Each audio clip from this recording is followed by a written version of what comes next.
जय जय श्री राधा माधव भक्तों। कार्तिक महात्म के अंतर्गत आज अध्याय 25 का श्रवण करेंगे, लेकिन उससे पहले जानते हैं कि हमने कल कथा को कहाँ पर विराम दिया था। कलहा का यह वचन सुनकर धर्मदत्त उसके पीछे कर्मों और वर्तमान अवस्था को देखकर बहुत दुखी हुआ। फिर उसने बहुत सोच विचार करने के बाद कहा, धर्मदत्त ने जो भी कहा उसका वर्णन 25वें अध्याय में किया गया है, जिसे कि हम आज श्रवण करेंगे। तीर्थ में दान और व्रत आदि सत्कर्म करने से मनुष्य के पाप नष्ट हो जाते हैं, परंतु तू तो प्रेत के शरीर में है, अतः उन कर्मों को करने की अधिकारिणी नहीं है। इसलिए मैंने जन्म से लेकर अब तक जो कार्तिक का व्रत किया है, उसके पुण्य का आधा भाग मैं तुझे देता हूँ। तू उसी से सद्गति को प्राप्त हो जा। इस प्रकार कहकर धर्मदत्त ने द्वादक्षर मंत्र का श्रवण कराते हुए तुलसी मिश्रित जल से ज्यों ही उसका अभिषेक किया, त्यों ही वह प्रेत योनि से मुक्त हो प्रज्वलित अग्निशिखा के समान तेजस्विनी एक दिव्य रूप धारणी देवी हो गई और सौंदर्य में लक्ष्मी जी की समानता करने लगी।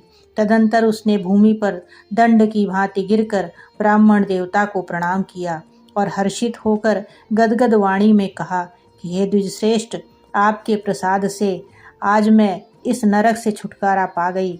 मैं तो अपने पाप के समुद्र में डूब रही थी और आप मेरे लिए नौका के समान हो गए। वह इस प्रकार ब्राह्मण से कह रही थी कि आकाश से एक दिव्य विमान उतरता दिखाई दिया। वह अत्यंत प्रकाशमान एवं विष्णु रूप धावी द्वार पर खड़े हुए पुण्यशील और सुशील ने उस देवी को उठाकर श्रेष्ठ विमान पर चढ़ा लिया। तब धर्मदत्त ने बड़े आश्चर्य के साथ उस विमान को देखा और विष्णु रूपधावी पार्षदों को देखकर साष्टांग प्रणाम किया।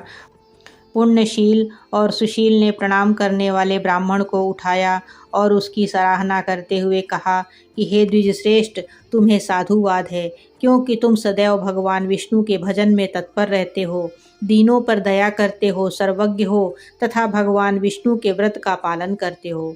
तुमने बचपन से लेकर अब तक जो कार्तिक व्रत का अनुष्ठान किया है, उसके आधे भाग का दान देने से तुम्हें दूना पुण्य प्राप्त हुआ है और सैकड़ों जन्मों के पाप नष्ट हो गए हैं। अब यह वैकुंठ धाम में ले जाई जा रही है।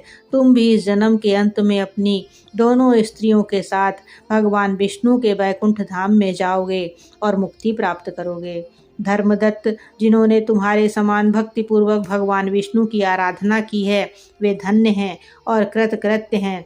इस संसार में उन्हीं का जन्म सफल है। भली भांति आराधना करने पर भगवान विष्णु देहधारी प्राणियों को क्या नहीं देते हैं। उन्होंने ही उत्तानपाद के पुत्र को पूर्व काल में ध्रुव पद पर स्थापित किया था। उनके नामों का स्मरण करने मात्र से समस्त जीव सद्गति को प्राप्त होते हैं। पूर्व काल में ग्राहग्रस्त गजराज उन्हीं के नामों का स्मरण करने से मुक्त हुआ था। तुमने जन्म से लेकर जो भगवान विष्णु को संतुष्ट करने वाले कार्तिक व्रत का अनुष्ठान किया है, उससे बढ़कर ना यज्ञ है, ना दान और ना ही तीर्थ है। विप्रवर, तुम धन्य हो, क्योंकि तुमने जगतगुरु भगवान विष्णु को प्रसन्न करने वाले कार्तिक व्रत को किया है, जिसके आधे भाग के फल को पाकर यह स्त्री हमारे साथ भगवान के लोक में जा रही है। आज की कथा को हम यहीं पर विराम देते हैं, लेकिन इससे पहले जानेंगे श्री कृष्ण का एक सुंदर विचार। श्री कृष्ण कहते हैं, हमेशा अच्छे कर्म करने चाहिए। अच्छे कर्म का फल हमेशा अच्छा होता है। गलत कर्म का फल भी गलत ही मिलता है। आपका अच्छा किया गया कर्म कभी व्यर्थ नहीं जाता।